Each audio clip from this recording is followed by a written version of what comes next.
மில்லட்ஸ்லாம் உண்மையே bed sugar ஃப்ரெண்ட்லியா இல்லையான்னு தெரிஞ்சுக்கிறது இன்னைக்கு டே 1.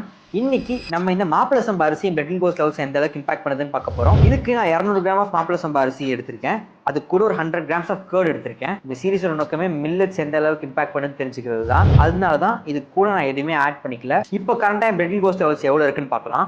97 மில்லிகிராம் பர் டெசிலிட்டர் இருக்கு.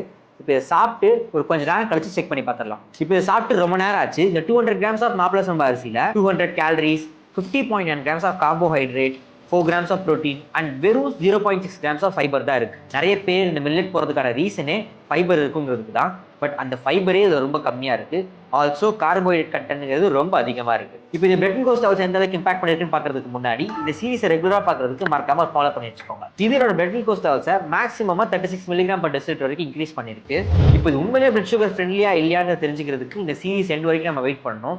பட் ஒயிட் ரைஸ்க்கு இது பெட்டர் ஆல்டர்னேட்டிவான்னு கேட்டீங்க அப்படின்னா கண்டிப்பா இல்லைன்னு தான் சொல்லுவேன். இதுவரை அப்கமிங் டேஸ்ல எல்லா மில்லட்ஸும் செக் பண்ணி உண்மையிலேயே இது பெட் சுகர் ஃப்ரெண்ட்லின்னு பார்க்கலாம். நெக்ஸ்ட் நான் எந்த மில்லட்டை செக் பண்ணணும்னு நினைக்கிறீங்கன்னு கமெண்ட் செக்ஷன்ல சொல்லுங்க.